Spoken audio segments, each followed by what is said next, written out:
ओम सदाशिवसमारंभां शंकराचार्यमध्यमाम् अस्मदाचार्यपर्यन्तां वन्दे गुरुपरम्पराम्.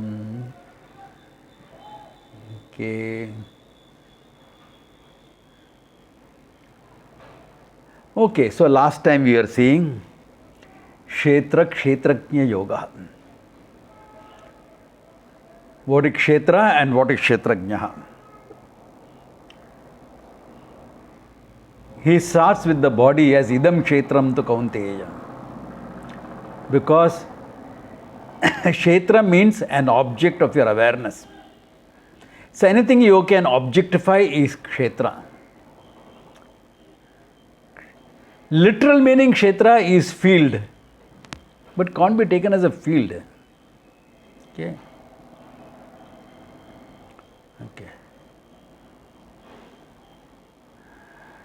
Anything that you can objectify, an object of your awareness. So as far as the world is concerned, we don't have confusion. As far as this body is concerned, we have it.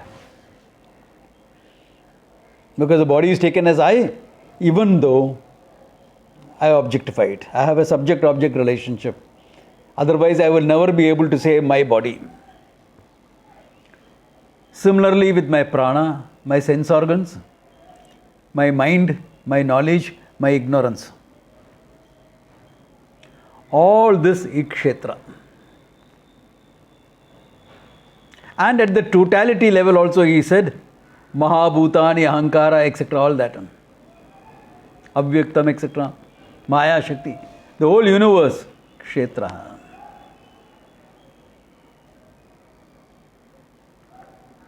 Then who are you? Kshetrajna, the one who knows the kshetra. Because unless you know this is something that you objectify, how can you say this is an object?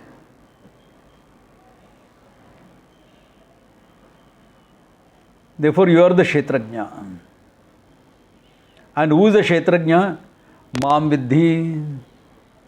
Know that to be me. Ishvara. So, what he is doing, really speaking, as I said last time, is a Mahavakya. He is equating you with Ishvara. And in the process of dealing with Kshetra and Kshetrajna, he has negated all which is not true about you and about Ishvara, both. For you, this body, etc., is Kshetra. For Ishvara also, it is Kshetra. The whole universe is his body. We saw that in the 11th chapter. Your mind, etc., is kshetra. For Ishvara also it is kshetra. Your knowledge, ignorance, etc., is kshetra. Maya Shakti is kshetra for Ishvara. Therefore, what is left behind? The kshetrajna. But kshetra is negated from the kshetrajna. Then only jnaha is left behind. Knower is left behind. But knower you are, the awarer you are, with respect to an object, with respect to yourself, what you are, pure awareness, pure consciousness. That's why he says that Kshetram is me. Kshetrajnam chapi mam vidhi. You are the Kshetrajna who is non-different from Ishvara. In what level? At the level of pure consciousness.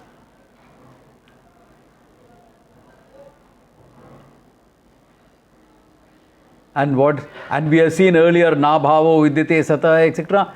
That consciousness is limitlessness. Why? Because Ishvara's consciousness objectifies the whole 14 dimensions of the universe.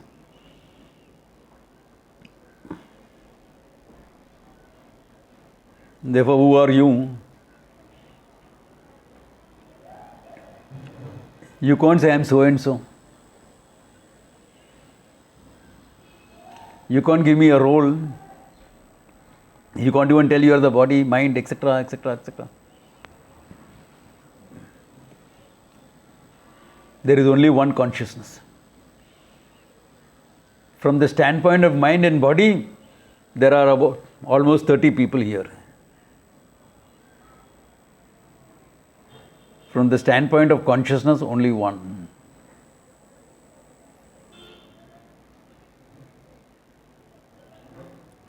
Good question. How is the individual consciousness and total consciousness one and the same thing? It's a good question.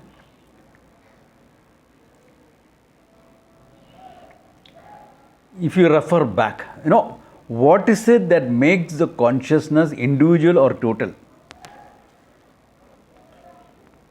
Okay.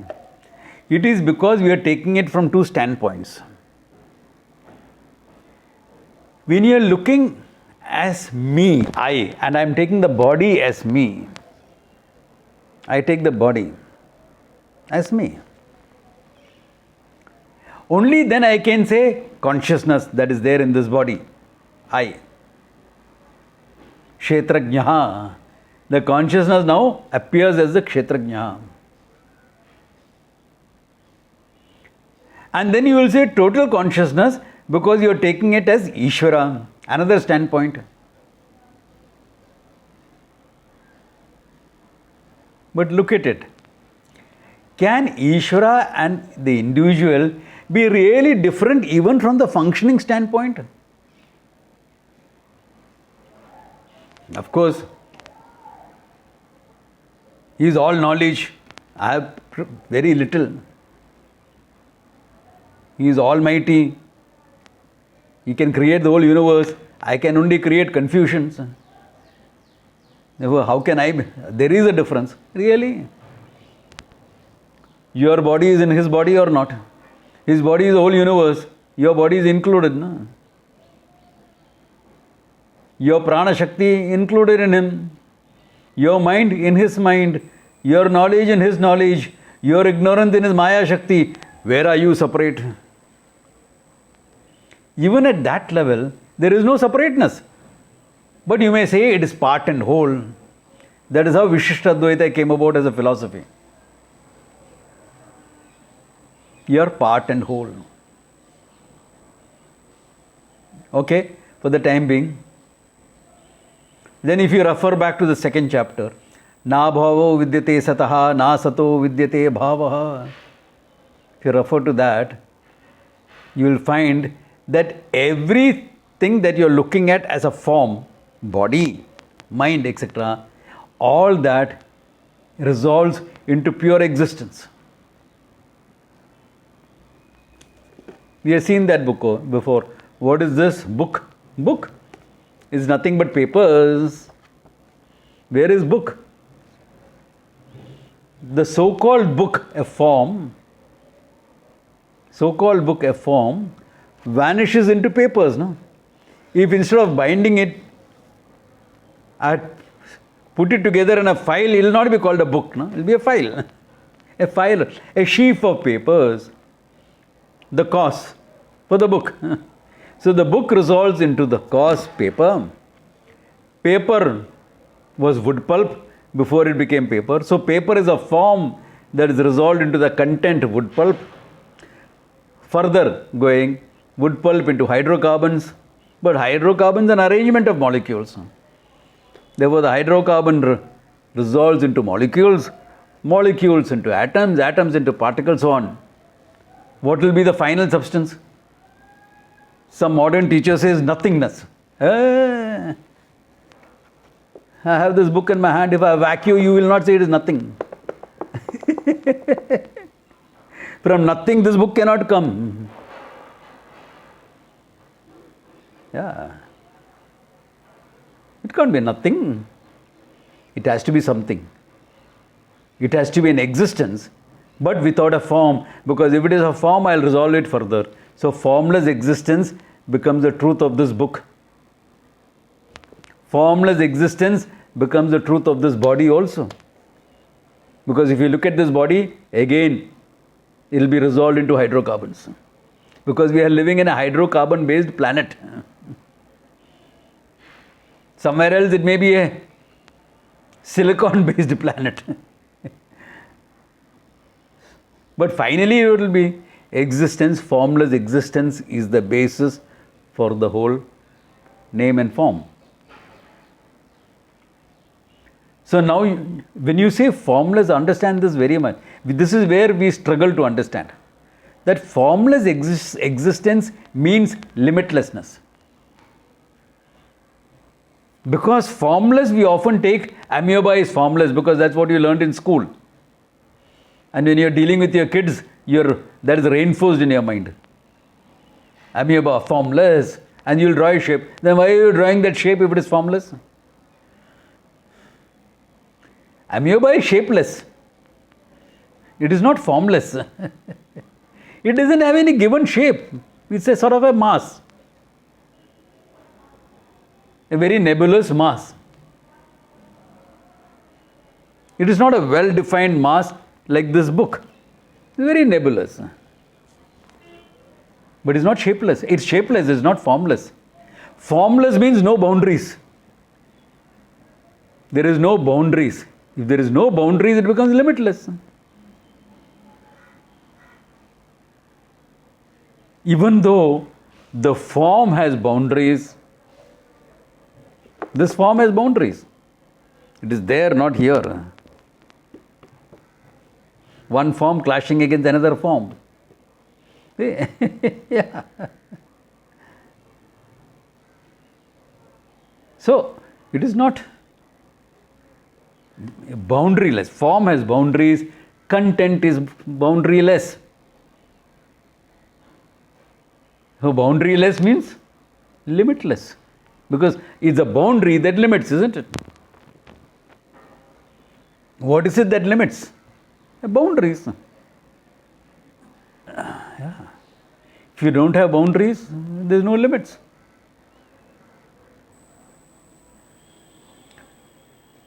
Consciousness also doesn't have limits, because as we have seen before, time and space is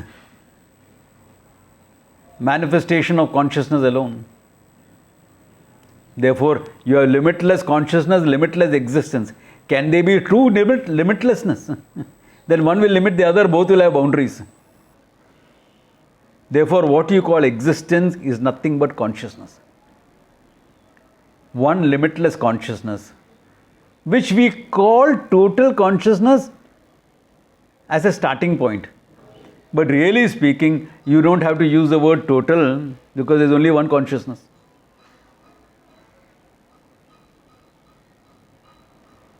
Manifest in billions of bodies. Therefore, individualized. In this body, there is a given mind. Or the other way around, body is in the mind. In that mind, consciousness is manifest. In the mind, there is also ignorance, Maya Shakti. Therefore, that manifested consciousness, which is associated with this body, does not know who I am, what I am. All right. Therefore, since I don't know who I am, at the same time I am self-aware, because I am nothing but consciousness. Remember that. Therefore, self-awareness will be there. This is not a theory. That you are is very evident to you, without the necessity of any thinking or any proof.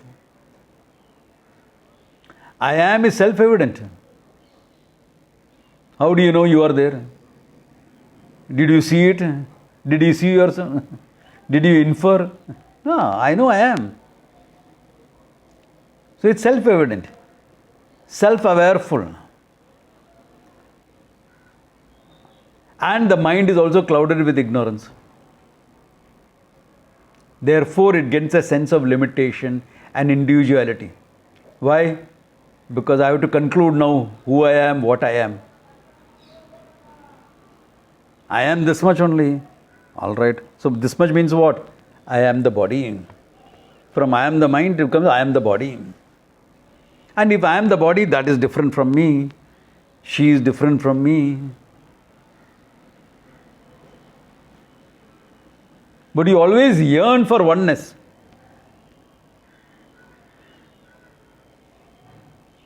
Anything that you desire,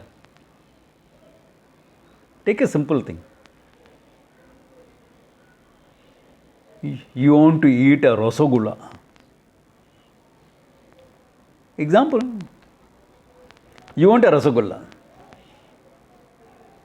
or a slice of Christmas cake, nice, rich, plum cake with some rum in it. Swamiji, what are you talking about? It's all okay. It's Christmas.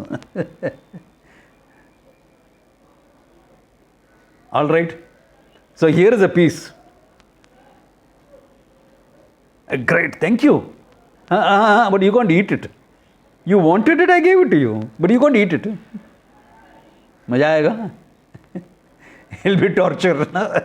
ये क्या है? Why? Because I want that object of desire to be one with me. The person you love want to be one.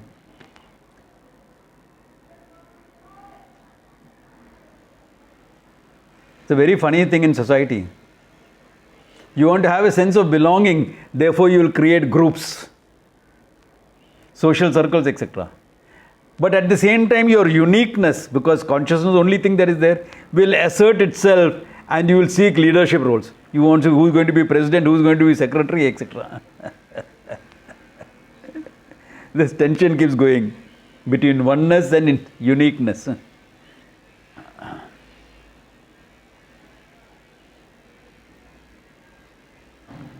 So we are constrained to use words like totality, etc. But really speaking, there is only one consciousness. Millions of bodies, zillions of bodies. But an apparent sense of limitation.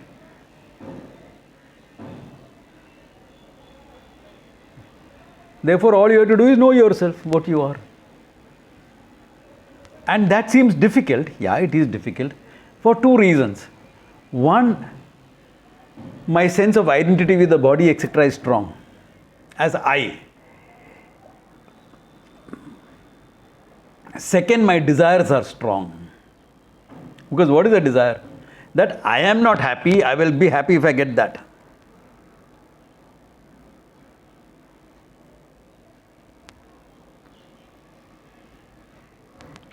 I have seen parents crying because their child did not get into a school of their choice. Crying away, sobbing away.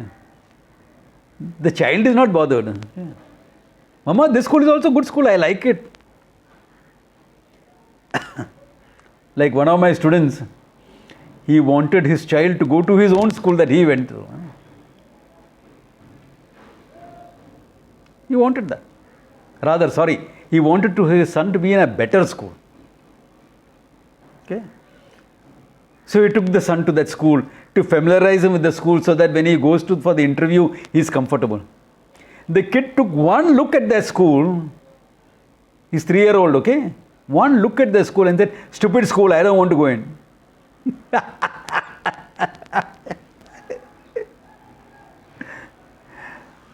And the parents are cajoling, trying to make this guy just enter the gate. He's saying, no, stupid school, I don't want to go in. Then I get a call, what to do? I said, don't go in. Don't go in. Your child doesn't like it. Why do you want to push a child into something that the child is so strongly against? Don't make that mistake. Yeah. So he took him back to his school. The child looked at the school and said, this is nice, I'll be here. Yeah, and he went for the interview, he did brilliantly. But can you see that? The thing is, your conclusion that I'll be happy only with this. I can't be happy otherwise. That means I am not happy, I am not Ananda. That conclusion is so strong that unless we loosen it up, that loosening up takes place in two ways. One is from the desire move to the priority behind the desire. Because then you know, hey, what I need for my kid is a good education. If not this school, work from this school also. It can. Because good schools also create duffers, no? No, Swamiji, in this school there are no duffers. Yeah, Don't look at 10th standard. Look at 8th and 9th standard, then you will see. Because then they keep them back. Now push them out to some other school. That's how they get their reputations. Yeah, I know all the tricks of the trade. I see in a lot of schools. Some are genuinely good. I'm not denying that.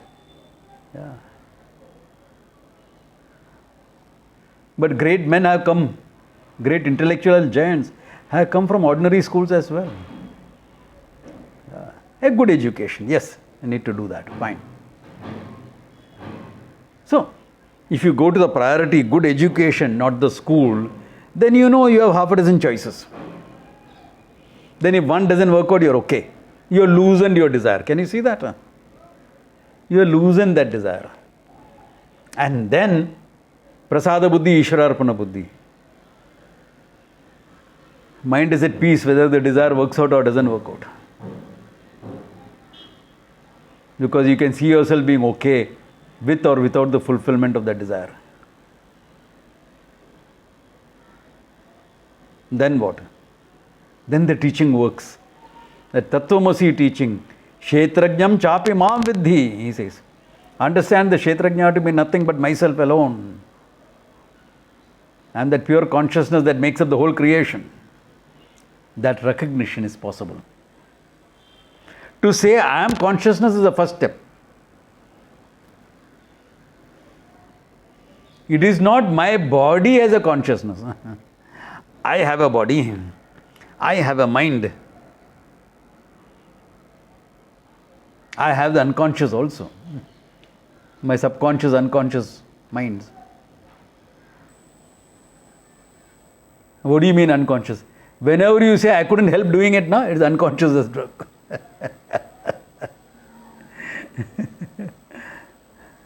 I don't know why I did it, I just couldn't help it. Unconscious at work. Past karmas, etc. coming to the fore. Past samskaras, karmas coming to the fore. That's your unconscious. You're not conscious why exactly it happened. And what are you really speaking? The pure consciousness. Which is everything. That step, that consciousness is everything, takes a little time. Can't happen without understanding Ishvara. Because Ishvara is everything and I am the consciousness behind Ishvara. Therefore, I am the consciousness behind everything. That's why he puts it in that manner. Know me to be the Kshetrajnaha. I, Ishvara, Jagatkarnam Brahman. Satyajnanam Anantam Yad Brahman, that is you. It's a Mahavakya. Okay, for the people who are new, who have just started with the Gita, Mahavakya is a statement. People wonder what is Mahavakya. And if you have read, they will say there are 4 Mahavakyas. Aham Brahmasmi, Tattvamasi, Prajnanam Brahma, all that. No?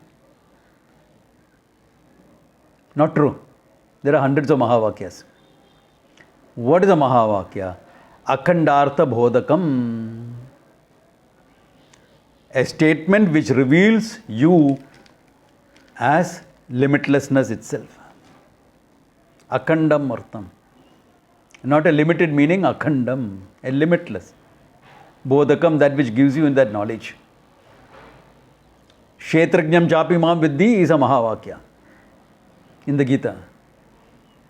Tattvamasi also is a Mahavakya. Every Upanishad has in its own way. Satyam Jnanam Anantam Brahman in Taittiriya.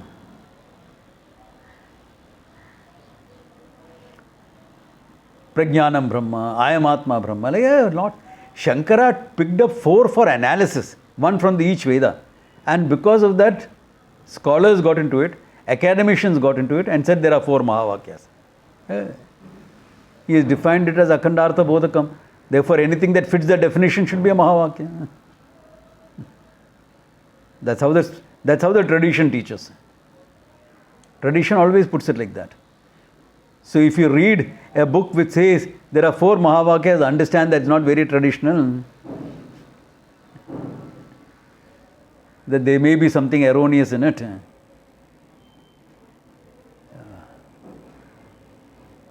So this is the whole teaching. The whole teaching is summed up in one sentence. That's all you have to know. Everything else is sides to make the nuances clear. 3 bodies, panchakoshas, sab theek hai yaar, is to make this thing clear. There are various paradigms of looking at your personality. That's okay. I can talk about it from the traditional standpoints. I can talk about it from the modern standpoint also. Not a problem. And we do this now. An individual is looked upon depending upon the discipline, the paradigm you will follow. If you are an economist, you are a consumer contributor. That's it. If you are marketing, you are only consumer. That's what they target.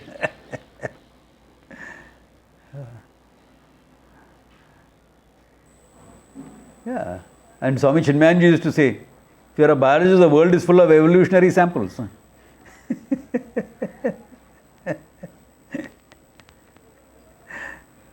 Yeah. Yeah. So, that's where it is. Now, I think this I have summed up elaborately what. Any questions on this, or is it clear? Okay, think about it. If there are questions, raise it again. Okay, no issues. Because which dimension may not be clear. Yeah, Gehan. Possibly not very related to what we discussed, Swamiji, but whenever we discuss about what am I, and one of the questions that I struggle with is, where is I? As in, I'm not using am I, because I am certainly not body and mind, I am more than that. Yeah.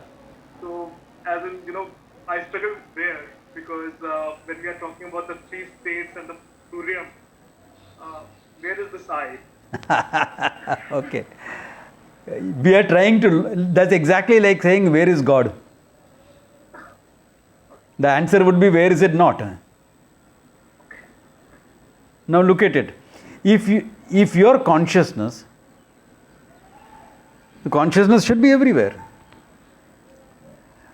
Okay. But there is something called Upalabdhi Sthanam. Where do you recognize it? Because it's important to see this fact also. As I said before some time back, 6 inches above my head, there is a light. Can you see that light? 6 inches above my head. Very bright it is. Okay. Can you see my hand?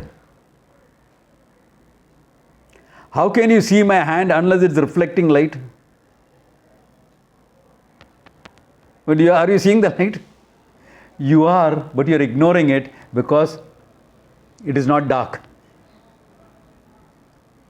It has become background light. It becomes a background light.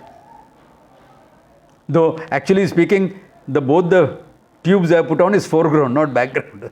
If I put a light behind me, you will not be able to see me clearly. So similarly, consciousness is all over.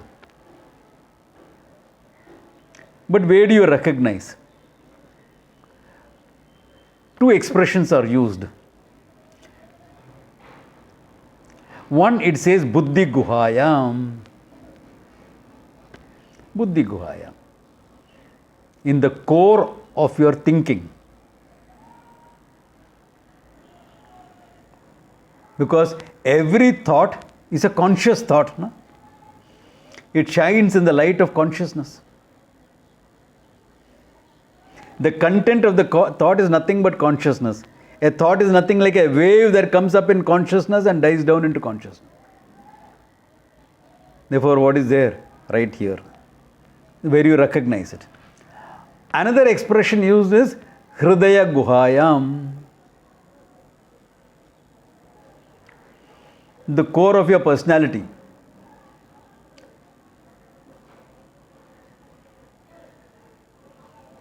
All of you, please say one statement. I am great. How do you feel? Say that with feeling. I am great. You'll automatically find yourself pushing your chest out. I am great. Why? Hridaya Guhayam. When you feel the sense of the I. Experientially, emotionally, I. Though the heart has got nothing to do with emotions. So science says. But science is recognizing your gut as a secondary brain.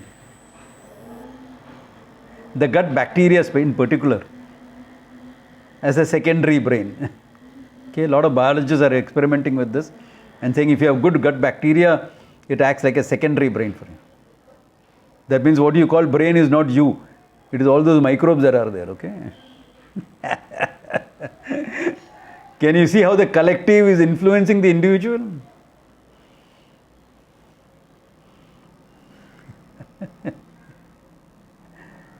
Yeah.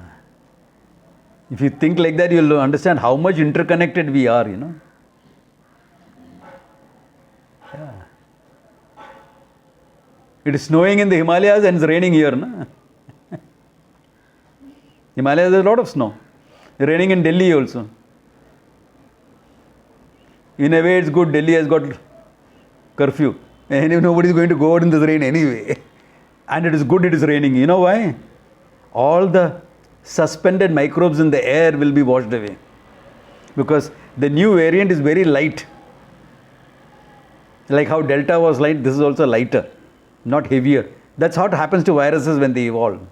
Because only then it can spread faster. So it's all in the air. That's why they say mask up, mask up, mask up. Put your mask. Because you can breathe it in.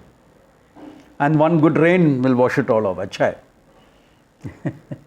Yeah. Try it out. Probably day after tomorrow the cases will not be so much as it was today. Because after the rain you have to see, no? 2-3 days afterwards. Yeah. In Delhi I am talking about, not necessarily in Bombay. Bombay it has not really rained. There was an illusion of rain here and there. Yeah. I was out at noon and I said, "Arey, rain?" Nahi, nahi. I felt a drop or two and then I said, no, it's not there. Okay. So, this sense of the I, Buddhi Guhayam, Hridaya Guhayam, two expressions used. Buddhi Guhayam, because where do you recognize the consciousness? There is consciousness right here, where my finger is moving. But I can't recognize it because it's not an object of my perception.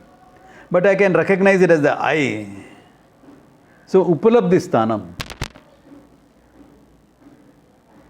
Where you, Upalabdhi means where you recognize, where you gain it, is there. Yeah. Like light. Background light it becomes, no? Now you see. Yeah. The same way here. Okay, Upalabdhi Sthanam is here. Now, very often, even if we know, if we understand also, in spite of understanding, sometimes it is not very clear. Okay? Not very clear. And it is not clear because of this. Because my mind can understand when the teaching is going on. And I am teaching, because that's the strength of the traditional teaching. Any traditional teacher, you will be able to see it. Okay? The strength of the tradition. Later on, when you study Vedanta Sara, etc., you will come to that. Understand how the tradition of teaching is. This traditional teaching will take your mind to recognize at that moment. But then other things will come up. Doubts will come, question will come, feeling oriented issues will come, all that will come. That is why Vedanta says you have to be an adhikari to study Vedanta.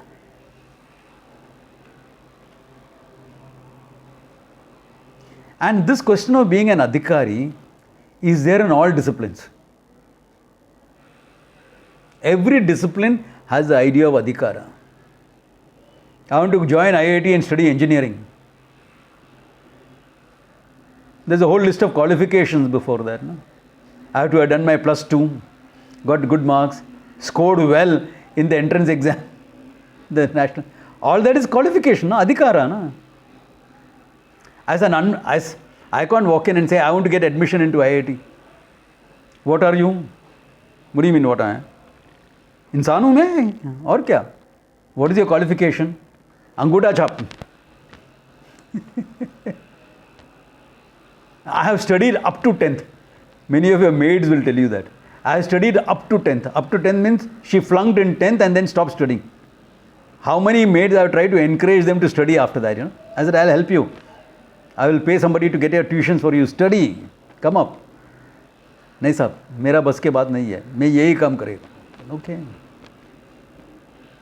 It's a pity. Because they are intelligent people. But first generation learners, therefore nobody to help them.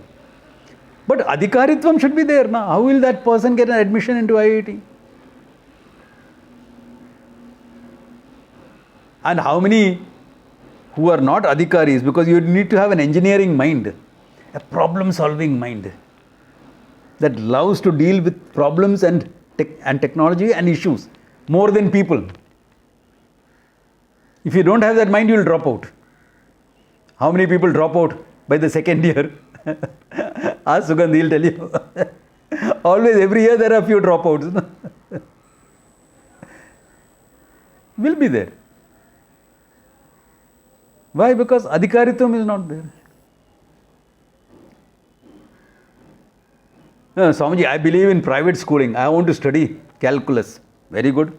I got this calculus professor who has agreed to teach me one-on-one. Excellent. So he starts teaching. Have you done algebra in your life? What is algebra? No, a plus b the whole squared is a squared plus 2ab plus b squared. What is all that a plus b and all that thing? I don't know anything of that sort. A plus b क्या होता है? A is a, b is b for as far as I know.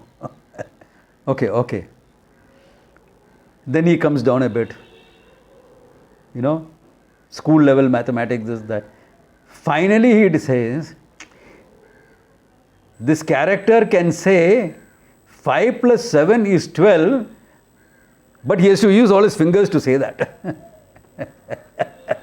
And because it goes more than 10, he has to use his toes also.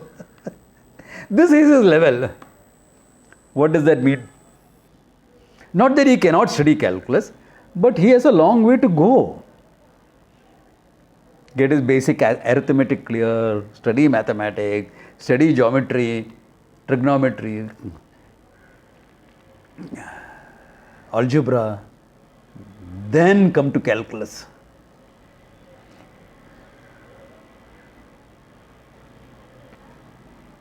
Start with set theory.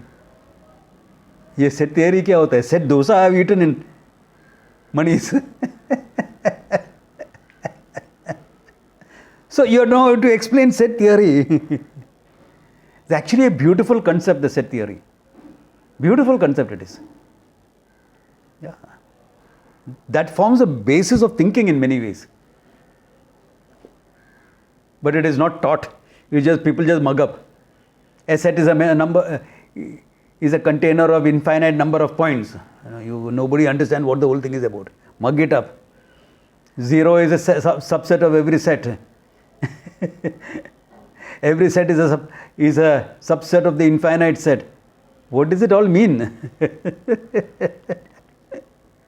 Try explaining that to your school kids, your intelligence will grow. Guaranteed.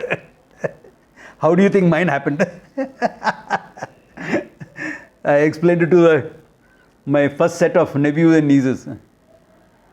When I was 18-year-old, I said, my understanding is becoming clearer now. Yeah. So, the qualifications, adhikaritvam. Now, generally in Vedanta, adhikaritvam is put as viveka, vairagya, etc. We have seen that before. Viveka, vairagya, shat sampatti, mumukshutvam. Okay? Viveka, we know very clearly what discriminative analysis is about. Vairagya, your sense of objectivity towards the whole world. Shat sampatti, samadama, mastery of the mind, discipline, mastery of the body. Titiksha, ability to put up with the pinpricks of life. Shraddha, confidence and trust in the learning. samadhanam, the equipoise that you have, acceptance of people, etc. And mumukshutvam, strong desire for moksha. The strong desire for moksha will come only when you see the limitations of the world and the limitations of your life. I am looking for perfection in an imperfect world. And I console myself by saying nothing is perfect. But if you can make your life perfect, would you want it? Yeah, that. Yeah. So I am looking for a fullness in something that cannot give me fullness. But my fullness is my seek, my search, without anyone having to tell me. Does anybody have to tell you that you have to become happy in life? It's a given. Yeah, you have to be happy. Yeah, come on. How can you not be happy? One poet wrote, Arohom avarohom sihi jeevana geet madhur banta. Only by ups and downs will your life become sweet. He still wants life to be sweet. That means he wants fulfillment. Na? Otherwise, why is he writing like that? He must have, I'm sure he wrote it after Diwali. Why? He got fed up of eating sweets and he wanted some spicy things in between. Therefore, he wrote this. Barabar, aise hi hai life. I'm sure that was his inspiration. Anyway, that apart. So, all that is put as Viveka, Vairagya, Shat Sampatti, Mumukshutvam. Krishna gives it from a different perspective. He breaks it up into 20 values, which he's now started answering the second question, Jnanam. Jnanam would generally be taken as knowledge. But here he takes it as Jnana Sadhanam, because knowledge is the subject matter for the whole Gita. So he takes it as Jnana Sadhanam. What will help you gain this knowledge? If you have these qualities, Amanitvam, Adambitvam, Ahimsa, Kshantirarjavam, Acharya Upasanam, Shaucham, Stairyam, Atma Vinigraha. Like that it goes on. 20 values. Oh my God, ये सब values मेरे को याद ही नहीं आता है कैसा लाया. You don't have to remember, you don't have to by heart. I mean, it's good to know. It's good to know. But this is something you bring into your life. And to bring into your life, there are certain other nuances you have to work on. And believe me, they will enhance your self-efficacy in life. Your competency in life will be enhanced by that, by all these values. Your relationships, all of them will become better. Okay? Plus, because all of them together makes you a complete person. You remember that Raymond ad, the complete man. Raymond is an advertisement for suits, and they used to put Mahatma Gandhi there. He gave up suits after in his 20s. He wore suits in his life when he was in England. For some time he wanted to be an Englishman. But after that he gave up. When he came to India, he gave up all that. But the complete person, complete man, complete person. To use a more politically correct term. So you become more complete as a person. Then to understand your completeness in sense of consciousness is easier, because your mind already has a certain sense of completeness. These values will make your mind complete. As a mind, this is what it can do. You find your work improving, your relationship improving, everything you'll find. Some of the workshops I do are based on these. I don't call them that. I give it a different corporate name altogether.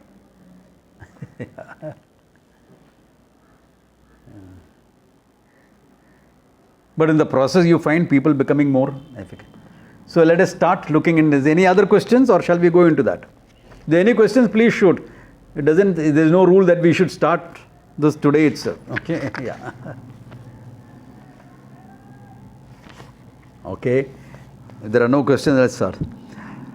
अमानित्वम अदम्भित्वम अहिंसा क्षान्तिरार्जवम आचार्योपासनम शौच्यम स्थैर्यम आत्मविनिग्रहः इंद्रियार्थेषु वैराग्यम अनहंकार एव च जन्म मृत्यु जरा व्याधि दुख दोषानुदर्शनम असक्तिः अनभिष्वङ्गः पुत्रदार गृहादिषु नित्यं च समचित्वत्वम् इष्टानिष्टोपपत्तिषु मयि च अनन्ययोगेन भक्तिः अव्यभिचारिणी विविक्तदेशसेवित्वं हरतिः जनसंसदि अध्यात्मज्ञाननित्यत्वं तत्त्वज्ञानार्थदर्शनम् एतज्ज्ञानमिति प्रोक्तम् अज्ञानं यततोऽन्यथा.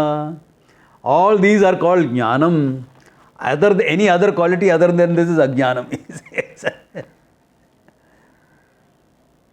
Like I am selfish, not mentioned here, ajnanam, product of ajnanam. I am possessive, product of ajnanam. Yeah, all that are product of ajnanam. This is conducive to knowledge. Okay? So the first value, amanitvam, beautiful value. Manitvam, amanitvam. Absence of manitvam is called amanitvam. It's presented as an absence, okay? Now what is manitvam?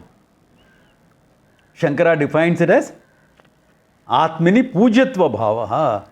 To think that you deserve respect and acknowledgement from everyone.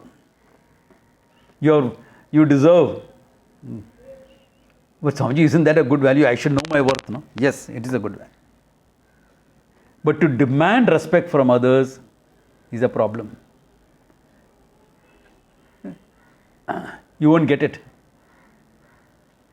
That's why in English they have that expression.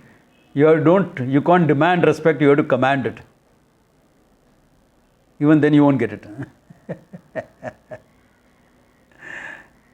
If you have amanitvam, your greatness will lie lightly on your shoulders.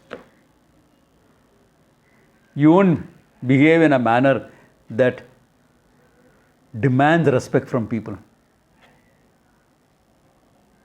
Yeah, you're great. You're well qualified. Yeah, correct. In your field, you're great. Other fields, others are great. Yeah.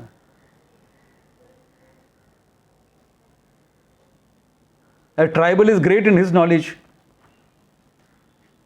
His jungle survival skills are unmatched. You and I will die. Yeah. All my tracking skills and all I picked up from them. Yeah. When I was very young in school and college, I used to do all those things.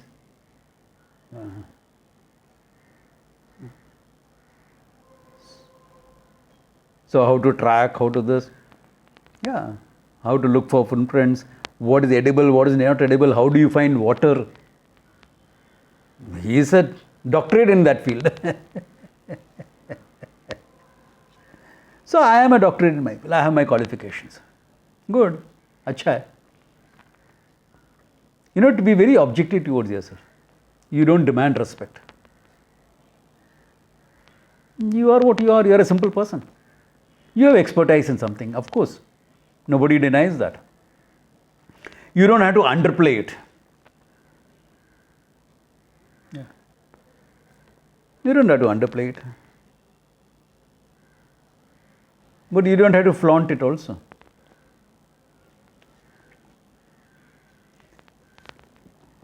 It is like the new rich and old money, you know. The new rich wants to flaunt it. Old money has got taste and discreet about it. There's a discreetness about it. Same way. You're comfortable with what you are. Your greatness lies lightly on your shoulders. Very important. Amanitvam. It goes along with adambitvam. Dambaha is worse. Dambaha means to put on a false front. To claim things which you are not.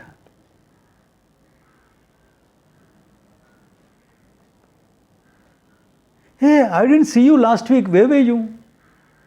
You know what happened? The problem had happened in Punjab, no? So, and you know my past in the Navy. So I got a call from the PMO's office. I was in Delhi last week,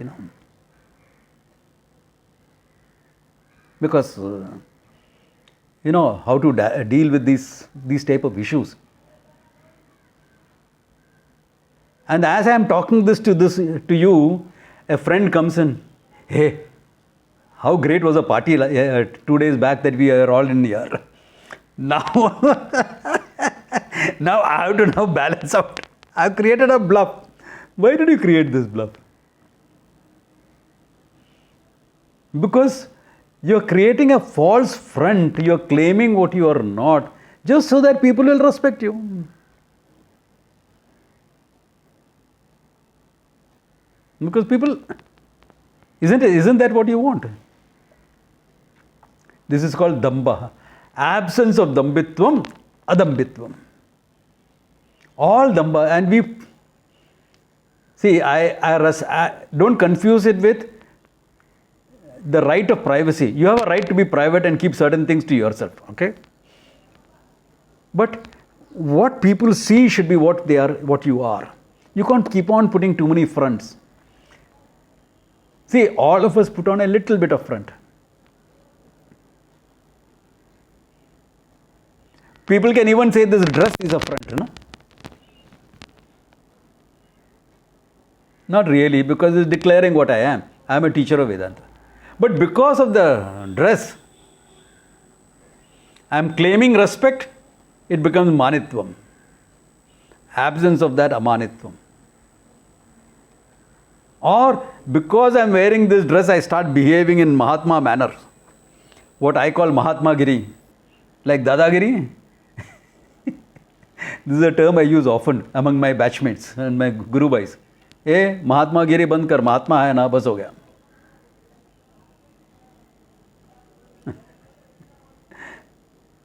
Acting as though you are something dropped from the heavens. And what are you teaching? I am limitless consciousness. And what are you? Same limitless consciousness, no? I am a wise person. You are idiots. Can I say that? If I say that, I can't teach. You are the same consciousness as I am. I just happen to walk the path before, that's all.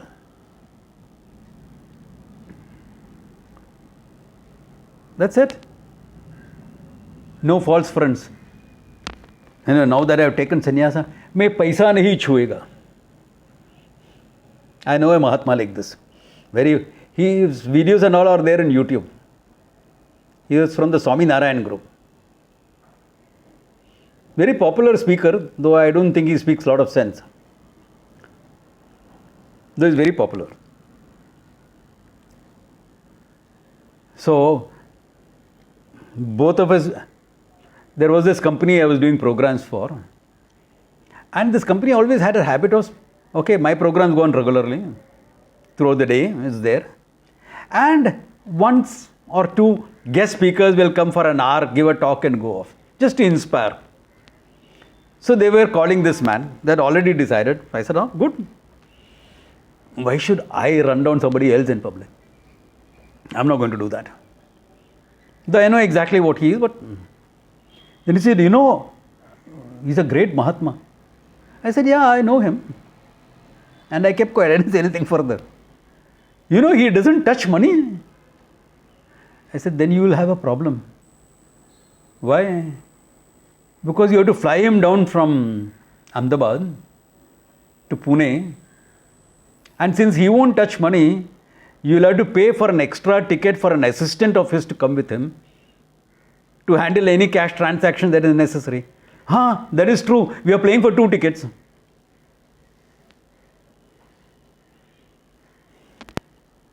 I don't say anything else. Right or wrong? मैं पैसा नहीं छुएगा. This becomes part of dambitvam. Why are you creating an image? You are not taking money. You are using clothes. You are taking a flight. All that costs money, na? If you don't touch money, are you willing to walk all the way from Ahmedabad to Pune? Even then you will have to touch money. Why? You will have to eat something. और ठीक है भिक्षा में खाएगा. All right, take भिक्षा, but somebody has paid for it, no? Somebody else is paying for it or not? There is no free meal in the world. Yeah, living on भिक्षा is a great discipline. I accept that. I know how great it is because I lived it. But you can't say I won't touch money. So these are all called dambitvam. You're putting on a front so that people will respect you. Oh.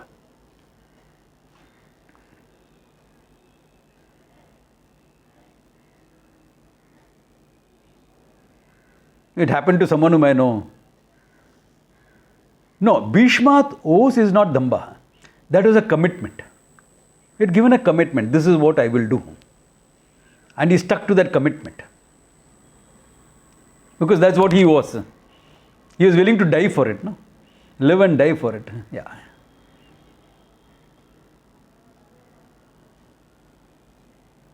If you had held a gun at Bhishma's head or a sword at his head and said, fight with that woman, otherwise I'll kill you, he would have said, kill me. You hold a gun at this sadhu's head and says, touch that money, otherwise I'll kill you, will touch the money. That is the difference between Bhishma and the Dambi. So absence of these two things. Now, Amanitum and Dambitum, really speaking, is connected with your self-esteem.